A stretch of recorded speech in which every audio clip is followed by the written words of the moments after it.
Hello, this is Brian Foster on Kardec Radio, presenting the program Spiritism and the Spirit World Around Us. Hello on this May 13th, Mother's Day today, 2018. Welcome everyone. Welcome all mothers, especially every mother has a very sacred duty and process and mission on earth, I should say. And thank you for all of us who are born of mothers. It's all of us here on earth. We owe you a debt of gratitude. So tonight is a very interesting night. It's Knowledge of the Universes. Now, before I get into that, I do want to tell everybody, later in 2018, July 6th through the 8th, there is going to be a Spiritist Youth Weekend in Washington, D.C. You can go, if you're listening to this on live streaming on Kardec Radio, you can go there. You'll find out information about the Youth Spiritist Weekend. I'm sure it will be very exciting.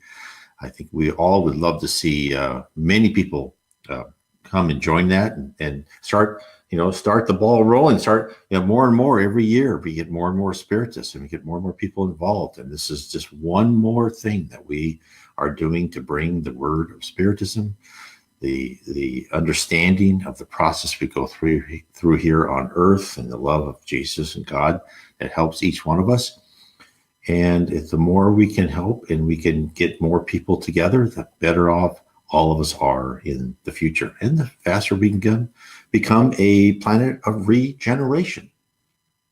I'm sure that, it won't happen this lifetime for us, but it will happen at some future lifetime for everyone here. And the timing is all up to us, as I've said before in my book. So again, that is July 6th through the 8th. So it's right after the July 4th, probably holidays around that time.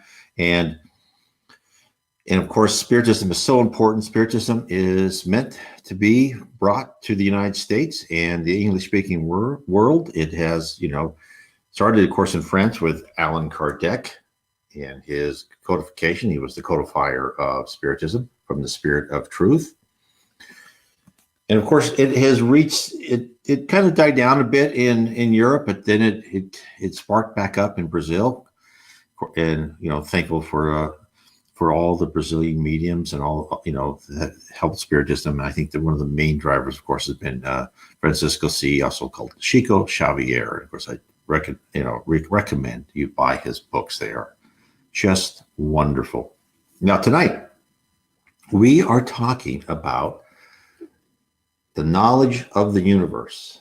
So this is a exciting part of this book, the knowledge of the universes. So because we here, right, we many of us have been raised that, we believe in our science, but we have to recognize that our science, and even any real scientist will tell you that they know so little of the world. And that's why we must keep an open mind. And that's why we're on earth, right? We're here to learn, to understand, and to discover God and the spirit world on our own. As I said before, it's not like if God came to earth and said, "Hey, I'm real, you guys should believe in me." And then, a week later, people would start thinking, "I don't remember that." No, each of us has to do that on our own. And that's why we have to look at things. We have to look at our friends, the nature, what's happened to us.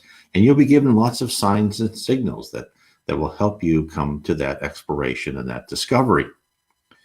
And as part of that, the spirits have communicated to us, and they're trying to give us little hints, right? Now, the spirits who communicate to Spiritist mediums have not sent concrete scientific facts to us on Earth. High spirits understand that is not their job. Discovery of the natural laws of our universe is our task, but they do allude to processes and features of the spirit universe at large. The hints that are thrown our way are enough to please any explorer, like the birds that Columbus's men searched the seas to determine if land was near. We are given information to spur us onwards. Humans have always been intellectually curious. We are programmed that way.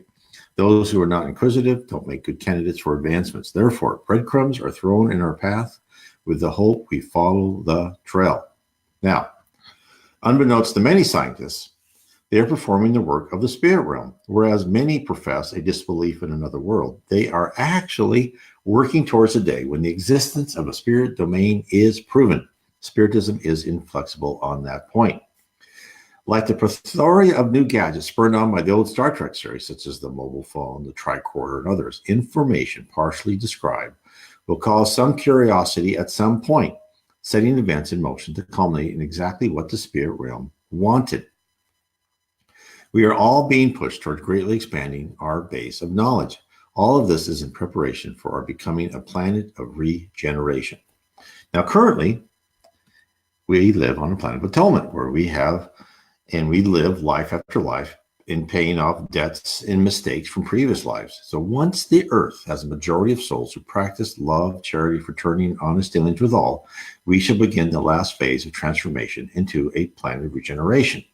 Many people say, and spiritist mediums and other people say that we are in that phase. We are in the first phase of that beginning of transforming to a planet of regeneration. How many years that lasts, I am not sure. In my mind, I give it around 1,000 years. In fact, I'm working on a book called The 1,000-Year March. Because this is not something that's going to happen, boom. It's not like what has happened like in described in the apocalypse. It's not going to be one day that everyone's divided. No, this is going to happen gradually. Now, and I've talked about that in other parts in my books, especially on my book, Explore Your Destiny, which shows you all about that. So on a planet of regeneration, this is what we're working for. The baser emotions of hate, envy, revenge, and selfishness are practically erased, leading to an environment of tranquility and support of all by all. Our physical lives will be dedicated to exploring avenues of new experiences and responsibilities, as opposed to suffering through trials to teach us what we should not have done in a previous life. The earth will finally arrive at that paradise that so many of us have wished for so long. And also, for many people, I get so many emails and comments saying, I don't like this life. I don't want to be reincarnated again. Well, keep at it. We are here. It's just like you tell your child. When your child, this is perfect, a great analogy for Mother's Day. When your child says, I don't want to go to school, no, you have to go to school. You need to learn. You need to become a civilized being. Well, that's exactly what the spirit world is telling us. Yes, I know your life is not easy, but if the better you treat yourself and others in this life, the better your next life will be. Now, you're always going to have some challenges.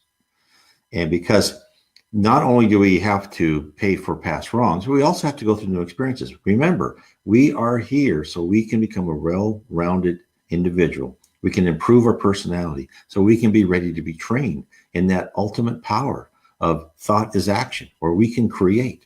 So it's very important for us to go through this trial and these tribulations. I understand it's not easy, and I don't blame anybody for saying I don't want to come back. I've said that many times myself. But now I understand. And then, when my wife and I, we talk. Oh, when my wife and I talk, we go, well, what do you want to do in your next life? We go, well, I guess we'll just do what we're told, which, is the more you read about the stories in Spiritism and it's like, that people have this, what they want. And then they talk to their spiritual mentors and they go, well, I think you should do this. And always they are correct. The reason that they are higher in the spirit echelon than we are is because they've gone through this before and they understand. So we should listen to their advice. That's why people should meditate and pray, because their advice will come back to you. Your intuition will go.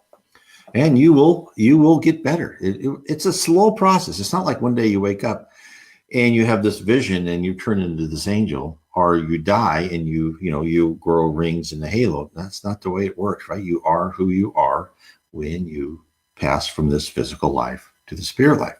You are less dense, and you're in depending on where you land, you're usually in any levels of heaven, you're in a much better atmosphere, but you still have a lot to learn. And so that you rise yourself slowly. And this is one of the interesting things in Vale Owen's book, is that it's not only you that rises, it can be a whole group. And in G. Valen's book, he tells about a colony on the third level of heaven, which had grown in wisdom and spirituality. Now, when I tell this, think about how this is happening, because this is foreshadowing what's going to happen to the earth. And let me explain. So the leaders and citizens of that location in heaven, on the third level of heaven, which I've said before, is this numbering system is just used by the spirits talking G. Valen for use of continuity, right? It's not, everyone says it's the first, second, third level. It's just used for G. Valen. So don't quote me on that one. So they were ushered into a superior sphere where their learning would take on new heights, but they didn't travel to a new location. The entire colony and surrounding area was altered, transformed from one dimension to another. The process whereby this was done will be similar to when the earth rises from a planet of atonement to a superior level, a planet of regeneration. The fact that we live in a densely packed, multidimensional, multi-universe means that we simply plug into a different set of vibrations, harmonies, data, densities, racial matter, energy, all and more to move from one plane to another. Exactly how this occurs and what are the actual mechanics, at least to me, is still a mystery. But the ability to exist in one dimension or another just by dialing back or forward certain physical and mental variables explains why people see phantoms, near-death experiences, and that spirits exist all around us. It also explains the resurrection of Christ. So the High Spirit Arnell told the Reverend G. Owen how an entire colony moved up one sphere while remaining in place. The colony was started by the survivors of a religious massacre. The High Spirit, who was called Shonar, brought them together to wake them from the dead and asked his mother in a previous birth life, Wolfare, and others to try and convince them to forego their desire for revenge and seek spiritual substance instead. And some of the original group, mostly the wives and children, were able to immediately grasp the need to release their primitive urges to avenge their death. These were already in Sphere 4, awaiting their brethren to join them. Those who remained fighting their basic instincts made great strides under the governors of their leaders. One of the leaders was a bishop, a very marvelous person. And they had been given help from high spirits and watched over for any sign of assistance they may have needed. Eventually, they were judged fit to ascend. So these people were on the third level, learning to try and catch up to their people that they were separated from upon their death. They all were killed together in a massacre.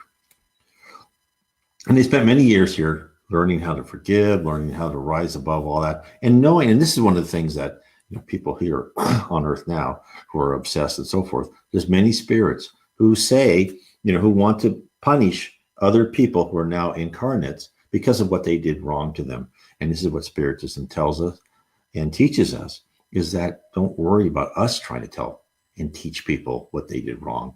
The Spirit world, God, and Jesus will enable that. They will go through a learning process just like we are going through the learning process.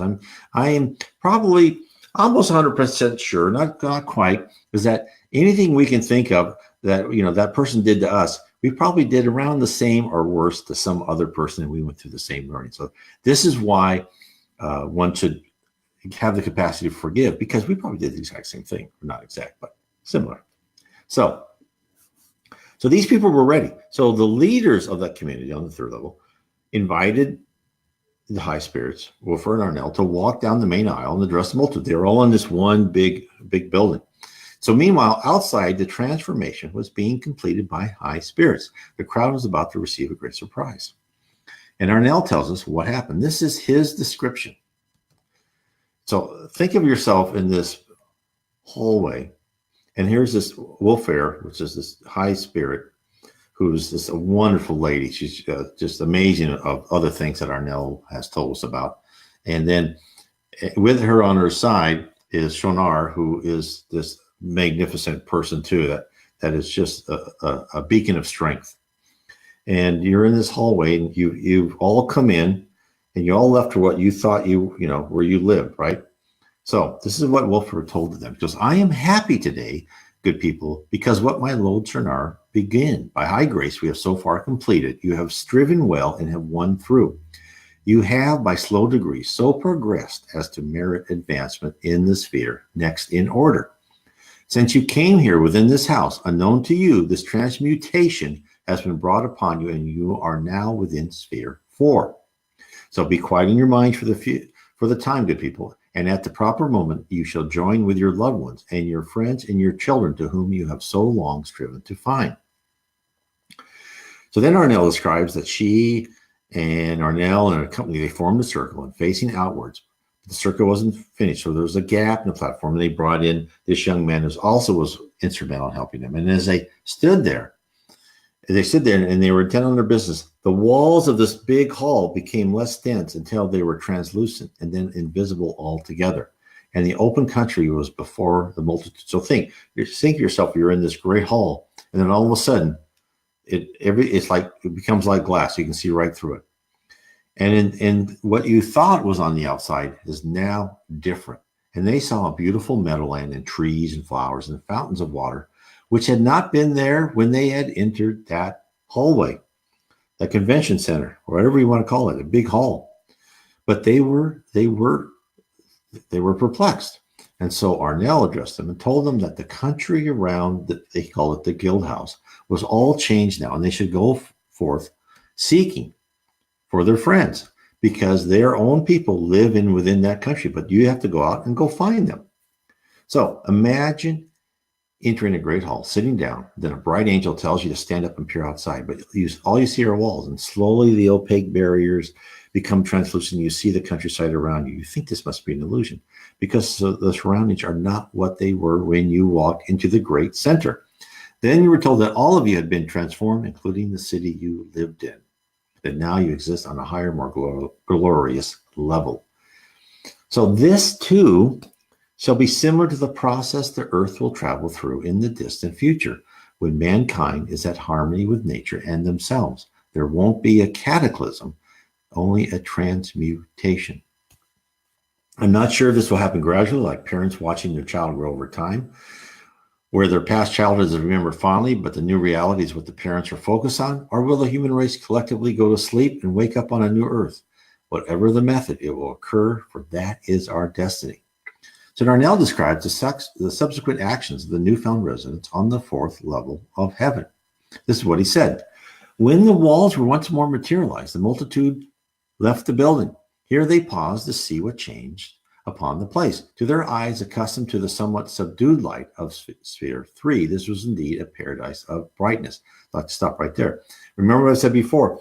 Each higher sphere becomes brighter and brighter. That is why when you're a spirit at one level, let's say you're in the lower zone, and you try to climb up to the first level of heaven, or if you're in the first level of heaven, you try to go to the second level, it becomes too uncomfortable. It's just too bright. You're not used to it.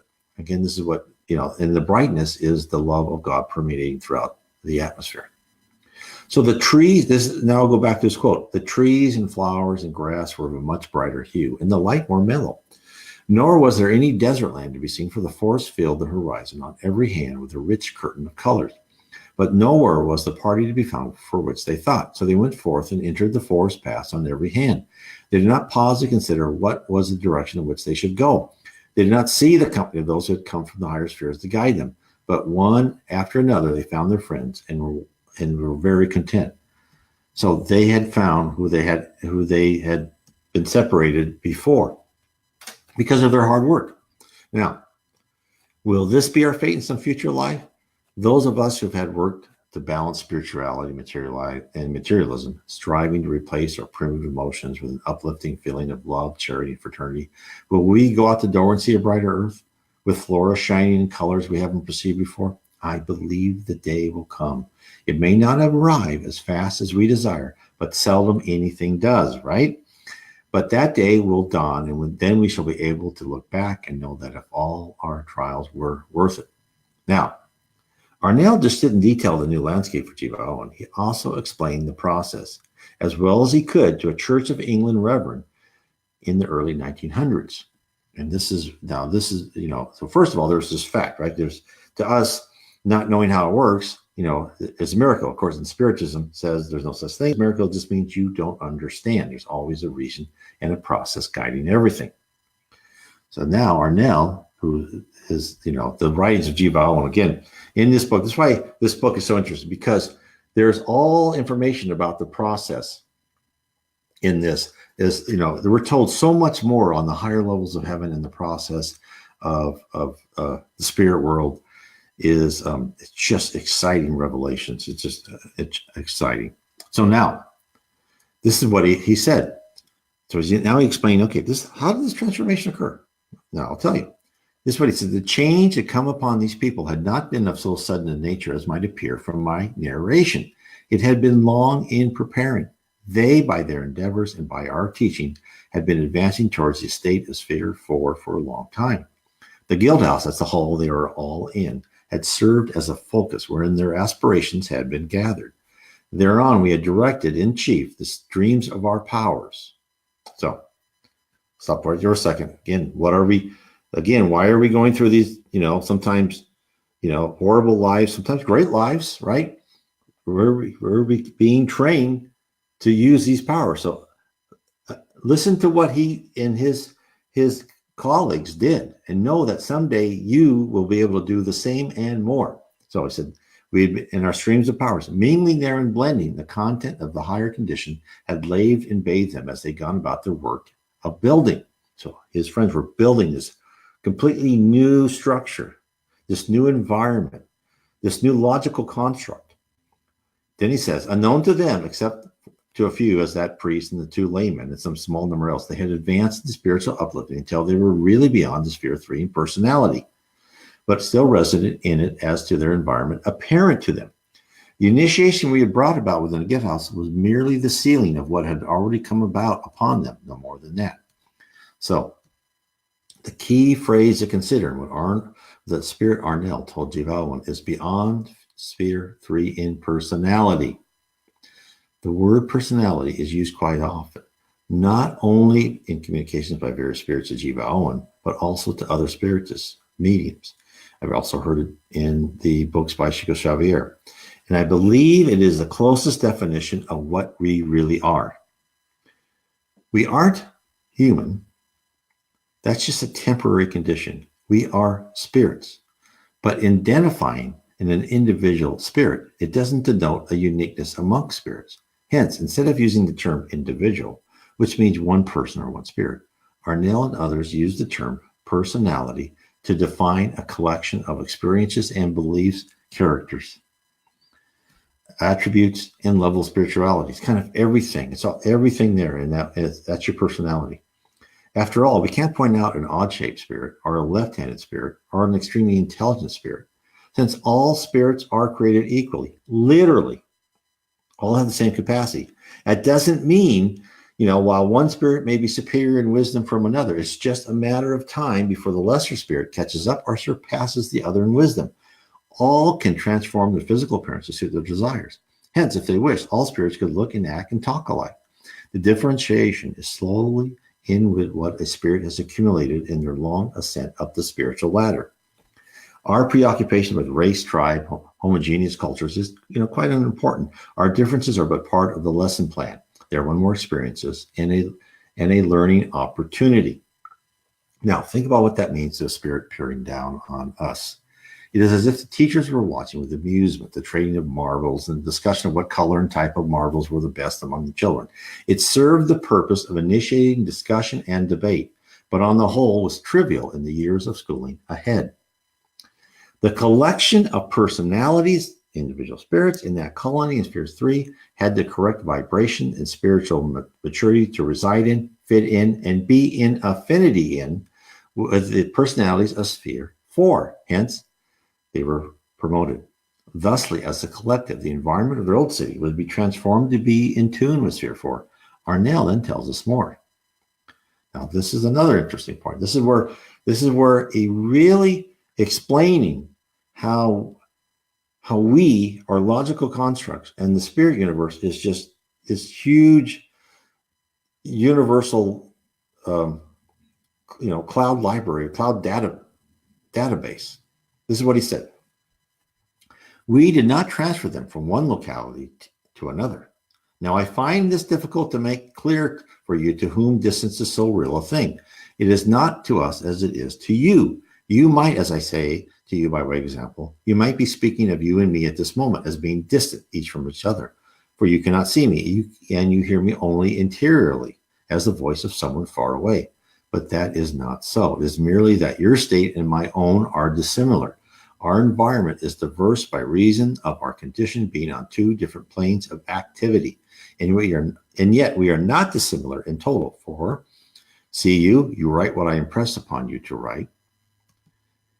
That could not be except some likeness of nature should be to you and me both. So it was with those people of the guild house. It was not their residence which was changed locally, but their environment was transmuted around them, and they became, by that transaction, corresponded no longer to the conditions of sphere 3, but those of sphere 4. Now, there's a couple ways you can look at this.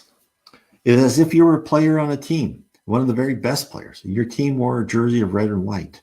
And during the very time you're engaged in a contest against another team who wore, let's say, blue and yellow jerseys, you're notified of a trade to the other team.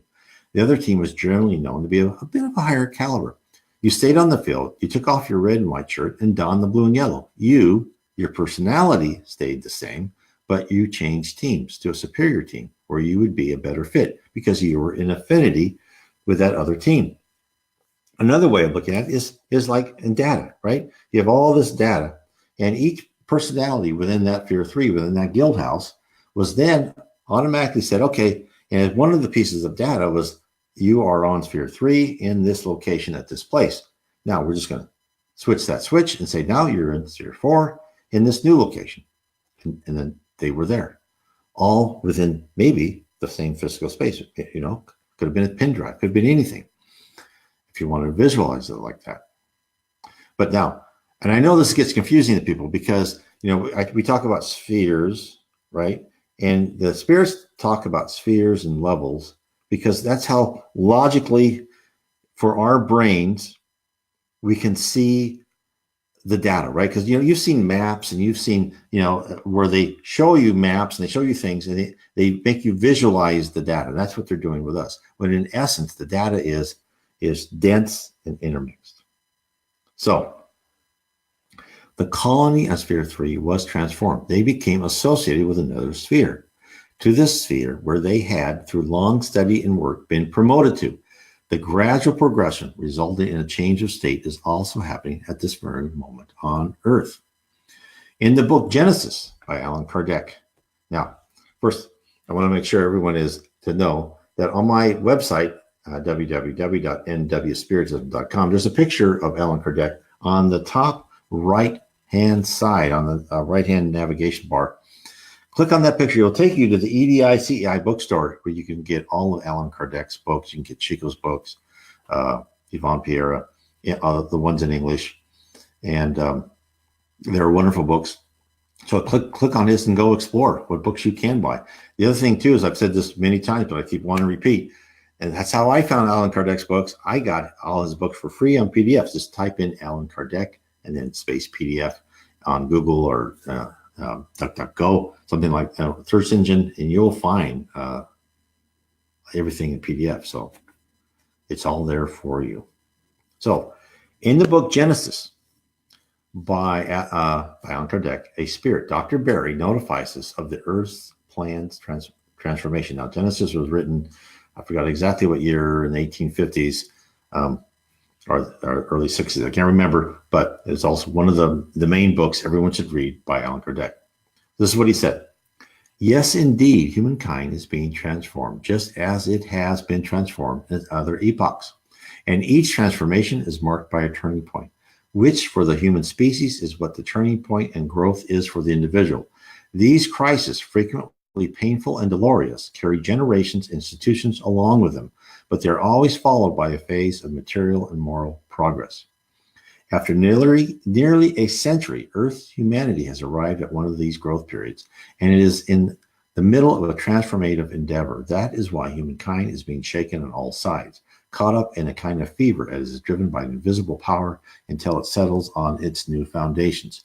Whoever sees it afterwards will find many changes in its customs, its character, its laws, and its belief. In other words, in its entire societal aspect. Now, If that was written today, we go, oh yeah, we're going through this change. But remember, this was written in the middle of, in 1850, middle of the 19th century. So that's one other thing we have to do. When we hear these things from the Spirit saying, now this is going to happen, right? We have to think of spirit time. Remember, there's no time in the spirit universe. Time is, so it's so, 10 years to us, 10 years. It's nothing. It's like, boom. But many spirits, as I said before at the beginning of this talk, is that we believe we are going through the first phase of becoming a planet of regeneration. Now, how long that phase takes is probably much longer than we want, right? Because we always want everything as fast as possible. But it is happening. And even Dr. Barry here in Genesis says it's going to start happening. And look, after 1850, when he talked about until it's settled in this new foundation, look what happened. You had Europe, it was like the world power, the different, Britain, France, they all had these huge colonies. By 1945, let's say 100 years later, 1950, let's round it up, Europe has never been the same, right? It never will have the reach it had before, the dominance it had before. And it was settled on a new foundation. So just as in the colony where teachers from higher spheres guided the progression of the inhabitants, our spirit mentors too are guiding the entire human race. Whereas we may not see them, we can't resist their influence. The spirit Arago, again in Genesis, notifies us of the connection and inevitability of the coming transmutation. This is what he said. And again, the book Genesis, which you can find on the EDI-CEI bookstore site. The spirit, due to its contact and interconnections with the physical elements, is also subject to influences that modify its dispositions, although they do not require it a free will and overexcite or accentuate its activity, thereby contributing to its development. The turmoil that sometimes manifests within an entire population among the people of the same race is not a fortuitous event, nor is it the result of a capricious act. Its cause lies in the law of nature. Unconscious at first, this turmoil, which is nothing more than a vague desire, an indefinable yearning for something better, and need for change, is expressed through silent agitation and then through actions that prepare social revolutions, which, believe it or not, also have their own lifespan, similar to physical revolutions, because everything is connected. I'll give you a good example of that. Think of how the Communist Empire, the Soviet Union, I should say, just like vanished. It was almost overnight. I mean, as far as empires go, it was just extremely rapid, right? The end of 1989, the Berlin Wall was down, and then it was like everyone, and it explained perfectly. It was a yearning, right? A need for a change, right? A silent agitation. It just demolished because it was a system that could not continue. So he goes on, if your spirit sight were not limited by the veil of matter, you would see these fluidic currents, which like thousands of conductor wires link up things of the spirit world and the physical world. When you hear that humankind has arrived at a period of transformation, that the earth must ascend within the world hierarchy, do not see anything mystical in these words, but to the contrary, the fulfillment of one of the great unavoidable laws of the universe against which all human will shall break. I've read this other places before. It's, and I think it was Allan Kardec, and I can't remember where, but he said, when God makes a plan, the plan will work, right? It's like, no matter what we do, no matter how we think, people are like, no, stop, I don't want to ascend, right? Or no, I want to stay where I'm at. No, it's not going to happen. So, yeah, we might as well get along with the program, right? We tell that to our children all the time. Come on, get with the program. Stop trying to deny reality, right? And we are the same way, right? Because I am, extremely stubborn, and I'm trying to be less so. So we, the collective humanity on Earth, are being taught. And as we gain knowledge through the experiences mandated by the spirit realm, our personality is being modified. Our harmony, vibrations, and spiritual feelings are being affected. And this, this may not happen in one lifetime. So I'm not saying that you're going to transform in one lifetime. This is just going to happen as reincarnation, incarnation after incarnation after incarnation.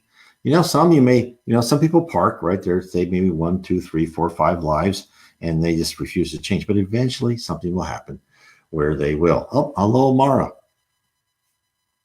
So once a majority of us are in tune with an advanced state of being, the earth will be transformed in place to stand side by side with other advanced planets. So Arnil gave us one more example of the density of the spirit universe in which we live, and where all things coexist within the same space, but not in the same dimension. Now, this is how Arnil explains. It says that transmutation explains the resurrection of Christ. This is what he said. When Jesus came into the house wherein his friends were gathered on that first Easter, he came unseen. So then he gathered from them what substance he had need of, and by what process you now call materialization, he fashioned him a body of flesh. Then he was visible to them. Also, his environment had become changed. When he had transacted such business as his was at that time, he dematerialized again that body of flesh, and in that act, he changed his environment once again back to that of the spirit. But all through the process, from first to last, presence and absence had no part whatsoever.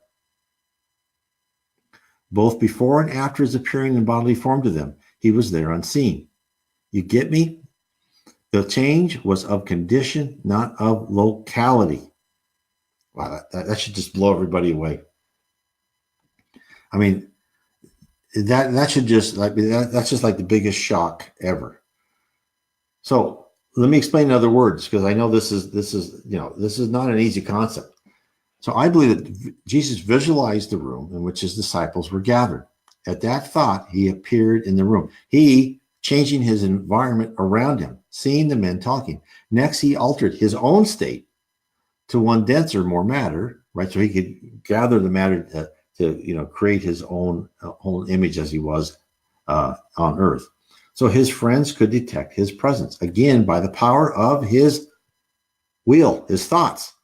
After he finished, he returned to his normal state, and by the action of another thought or set of thoughts, came back to the plane in which he had left.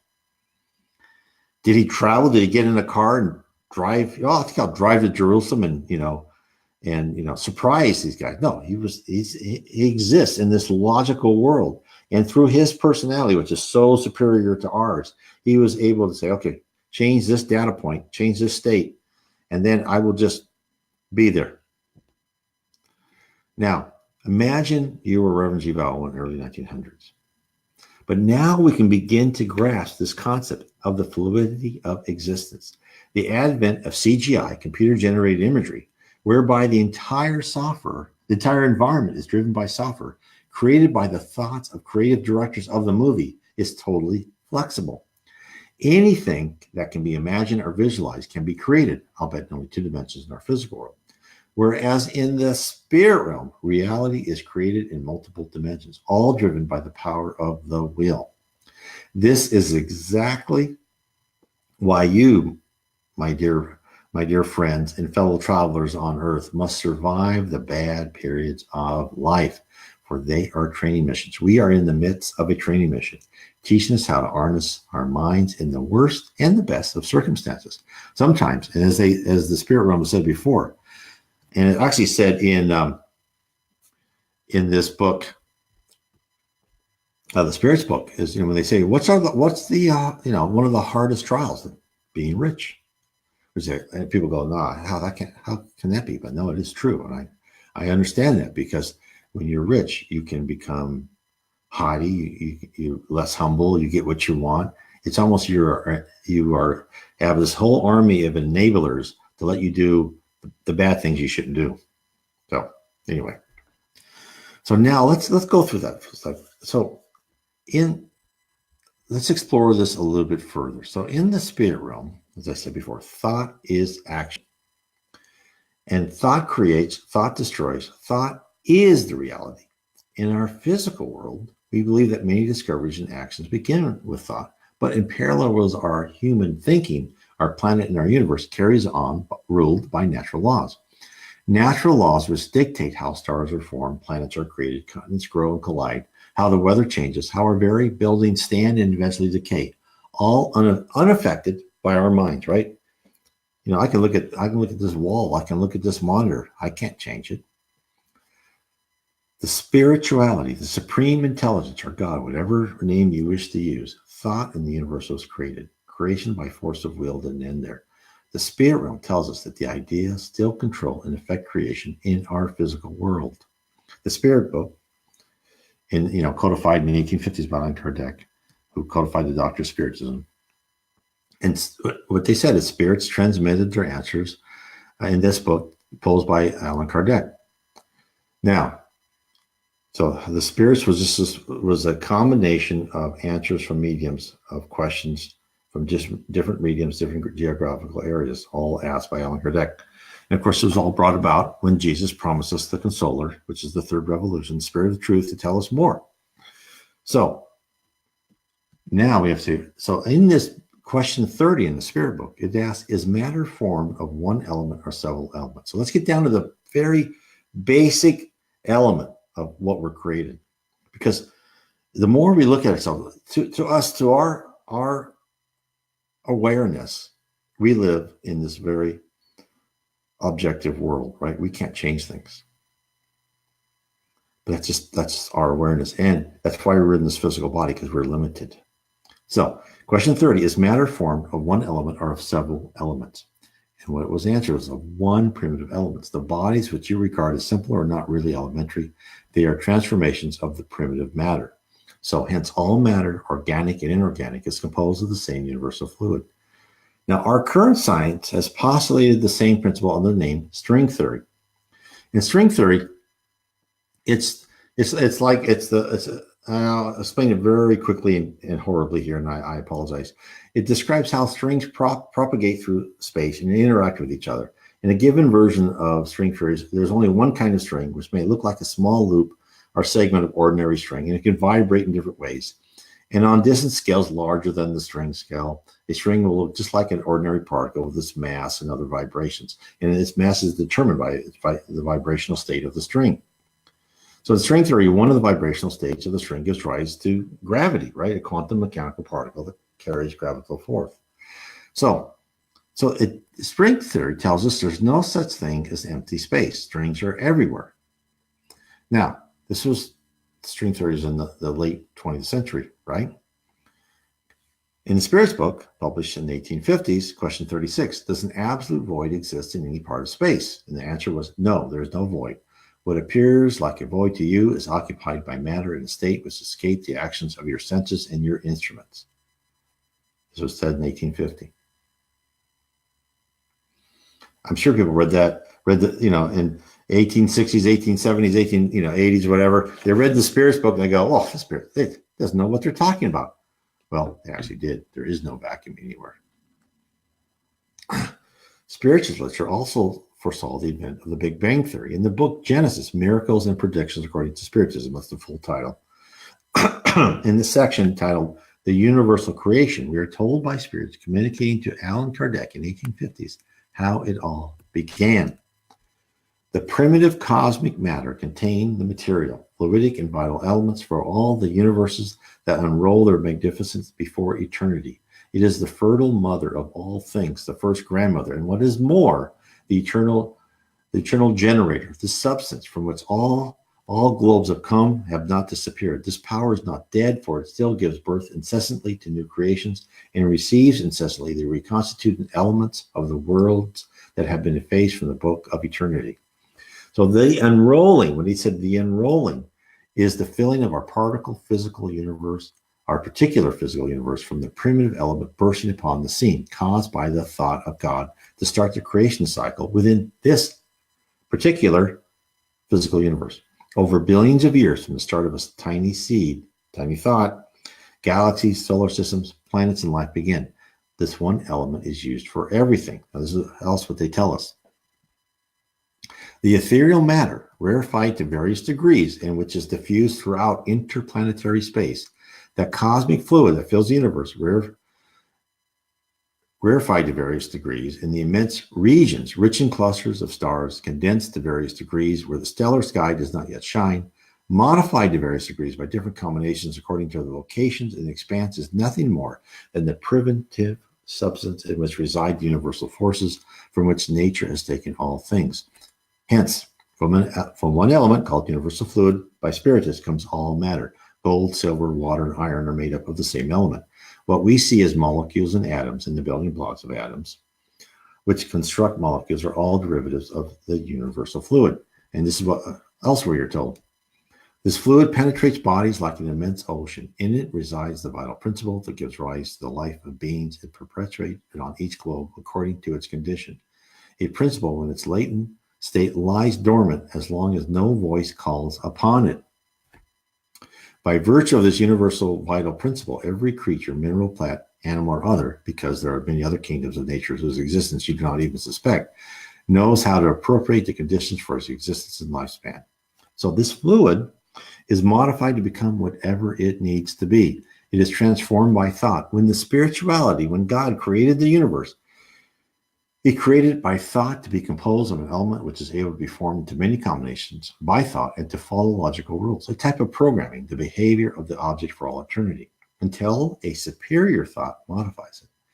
This programming of the object is mentioned in the next paragraph in Genesis. This is amazing. You're reading this from a book in the 1850s. This is what it says in Genesis. It is very important to be aware of the idea that the primitive cosmic matter is not endowed only with the laws that ensure the stability of the worlds, but also with the universal vital principle that forms the spontaneous generations on each world to the extent that conditions manifest for the successive existence of beings, and when the hour sounds for the appearing of the children of life during the creation period. In summary, in the 1850s, Allan Kardec brought us the concept of a unifying element, that which is the fountainhead of all matter in the universe, which is directed and ruled by thoughts from not only God, but from superior spirits undertaking his orders, spirits who have been trained to create with their mind. We are on earth at this moment, surviving our trials, paying for our past debts, gaining new experiences, so one day we too may be worthy of manipulation by our will. One may express doubt about the processes presented by spirits, a small group of pioneering spiritists were gathered by Allan Kardec, but we shall see that this message has been told thousands of years before Christ from the book of Genesis in the Old Testament. Remember Genesis. In the beginning, God created the heavens and the earth. The earth was formless and void, and darkness was over the surface of the deep, and the Spirit of God was moving over the surface of the waters. Not only from the Old Testament, from many other religious texts. Most started with an idea, a thought, an intent to create. Now, thanks to the Spirit of truth, as promised by Jesus in the New Testament, Spiritism is revealing more information about the creation of our universe. But then in the 20th century, we were given even more to ponder. The structure of the physical and spiritual universe is revealed once again in the Life Beyond the Veil, the Lowlands of Heaven section. Now, again, I will tell you in this book, what I've done, when I'm saying all these things I'm talking about is in this book. I take what Reverend G. Vale Owen told us, and I also compare and contrast that with what was in other spiritist literature, Allan Kardec, Chico Xavier, Ivan Piera, Divaldo Franco, etc. I'm sure Leon Denis, I'm trying to leaving out some people I've read. So again, now this book, Life Beyond the Veil, was done in the early 1900s. And this is again what a different high spirit told G. Vale Owen, Astral. And he talks about how all the objects are composed. Every star, as you know, is itself a center of a system which comprises in itself not only the planets in revolution around the star, but also the particles of matter which suffuse that system, but are too sublimated to be cognizant by any system of chemistry, which is possible to those who dwell in physical bodies, and in their research are compelled to use both material instruments and material brains. These particles are between the purely material and spiritual, and indeed may be used both in the physical and the spiritual economies, for the two are merely two of the many phases of one progressive economy, and act and react on each other like the sun and the planet. Astral is restating the fact, except in the spirit realm, that everything flows from one source. We are told the same in Allan Kardec's Genesis in chapter 6, It was dictated to the Parisian Spiritist Society in 1862 and 1863 by the spirit Galileo. In the beginning of the section called Matter, again, so this is from around 1910. Now, this is Galileo, the spirit Galileo said in around the early 1860s. He said within the book Genesis, nevertheless, we can establish as an absolute principle the fact that all substances, known and unknown, no matter how dissimilar they may seem, whether from inner composition point of view or from the aspect of the reciprocal action, are in fact nothing more than varieties into which it is transformed under the direction of the innumerable forces that govern it. Asriel, along with Galileo, is making clear that not only is our physical universe composed of universal fluid, but the spiritual realm is also made of variations of that prime element. Next, Asriel, the spirit Asriel, exposes how transformation of the primary elements are accomplished in some of its properties. That's what he said.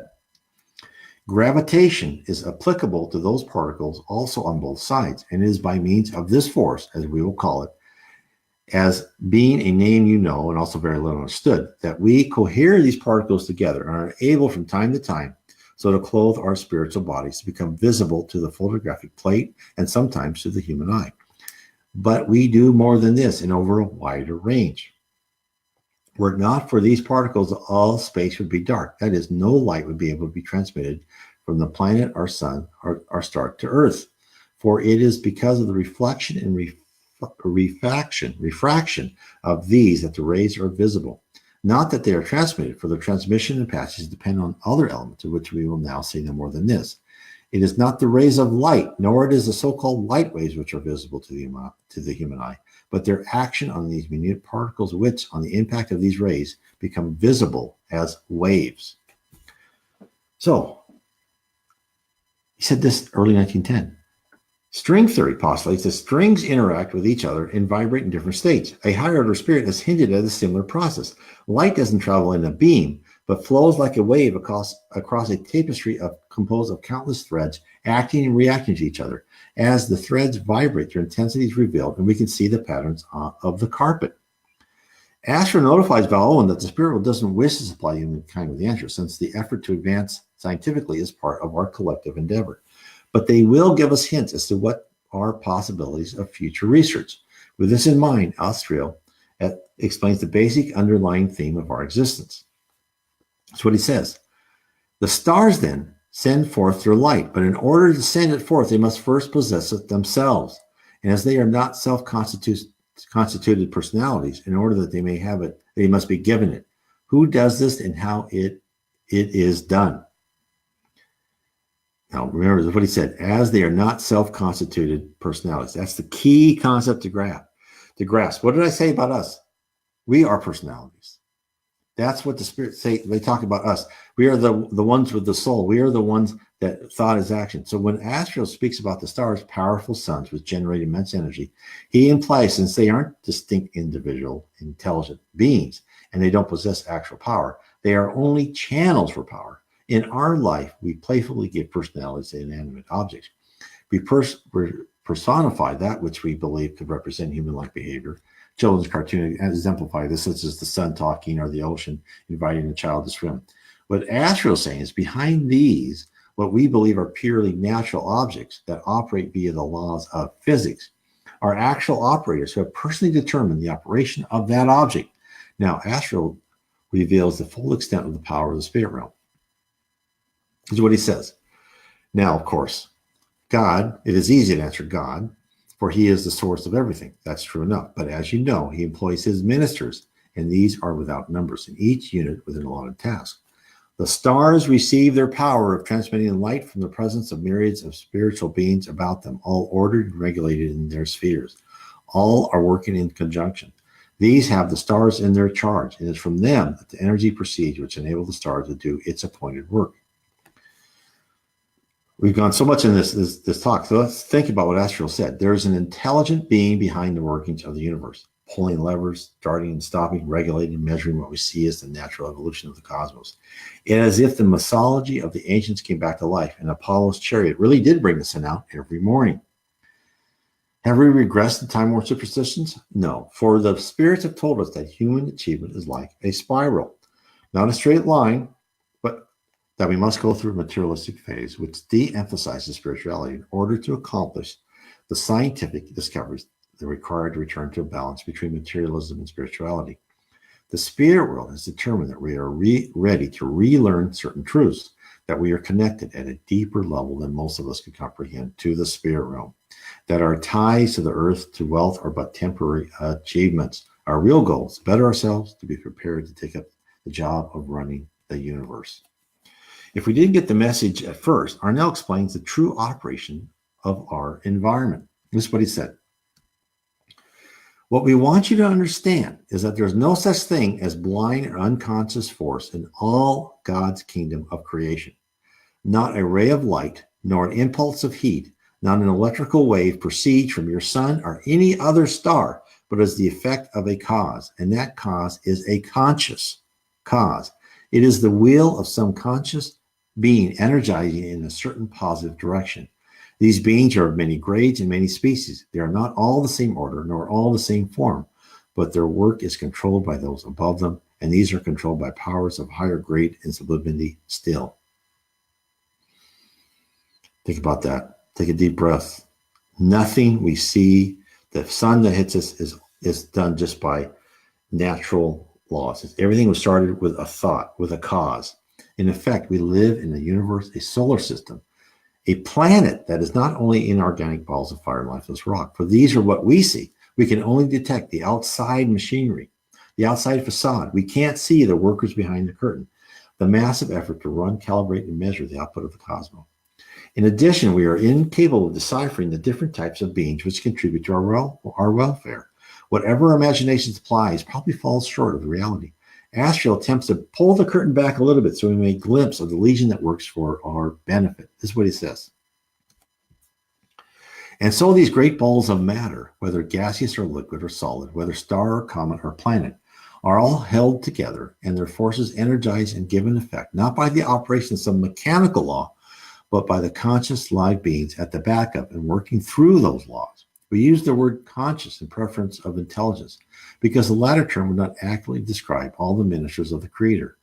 As you understand the word, indeed, it would describe only a very limited number, and it may surprise you to know that to those to whom you would apply the term are those who would stand between the lower and the higher. For while the lower workers are not really beings of intelligence, the higher are more sublime than the term would imply. So there's many forms out there. It's just amazing. So hence, the higher the level, the more connected you are to God. So you finally discard your human form and become one with the supreme intelligence, where there's no delineation between male and female, race, nor any other measure that we are so fond of, only an unimaginable will. So at the end, our astral ties it all together, demonstrate to us how all of what he has presented affects our daily life. This is what he said. Now you will, from what we have already written, be able to see how intimate is the relationship between spirit and matter. When the other evening we spoke of your own church, building in the Laudium guardians and workers, among other things, for the care of the material edifice, we were only telling you of the same principle at work on a minute scale. Nevertheless, it is the same principle exactly. The scheme which provides for the upkeep of all those millions of suns and their planets took note also of the arrangement of certain congeries of atoms, some in the form of stone, others in wood or brick, which resulted in that new entity you call a church. These are all held together, each atom in its place, by the outflowing power of will. They are not placed there and left solitary. Were this done, the building would soon crumble and fall to pieces. And now, in the light of what we have written, think of what people call the difference of feeling on entering a church or a theater or a dwelling house or any building. Each has its own suitable emanations, and these are inconsequent of the same principle at work which we have tried to describe. It is spirit speaking to spirit, the spirits of the discarnate workers speaking through the medium of the material particles and the arrangement and purpose of those spirits who enter that place. This is why beauty is universal, understood by the Greeks for the time of Socrates. This is the mathematics of the symmetry of the object, the care in which it was fashioned, hits us on a subconscious level. The emanations from what we think are inorganic systems, again, hits us on the spiritual level. For only through our spirit feelings can we momentarily connect with the life we will return to after our physical bodies have completed their set of trials on earth. So I know I apologize for this. This has been a long, probably pretty dense program talking about the universe, but it's just so exciting. There's so much to say, and I can't tell you enough that explore Spiritism. Also, please share our Facebook site, Kardec Radio, with your friends. Tell them about Kardec Radio. Share this live stream with friends. Share the Spiritism and the Spirit Universe Around You Facebook site, where we a lot of people talk about Spiritism too. It's also a great place to ask questions and get answers. Many people are doing it now. We have a lot of people starting to post in English, which is great. Hopefully we can keep this up. But I just want to thank everyone for being here, and God bless everyone, especially on this Mother's Day. Again, don't forget the youth conference after July 4th in Washington, D.C. Look it up on the Kardec Radio Facebook page. Thank you very much, and we will see you next week. I would like to thank everyone for listening to our program on Kardec Radio, and to point you in a direction to find more information about the spirit world around us. You can visit my blog at www. You're welcome, Celia. Spiritism.com. Again, that is www.nw as in Northwest Spiritism.com. And if you are ever in the Northwest, I certainly would welcome to have you come to our meeting on Bainbridge Island near Seattle in the state of Washington. Many blessings to all of you, and please continue to explore Spiritism and the spirit world around us.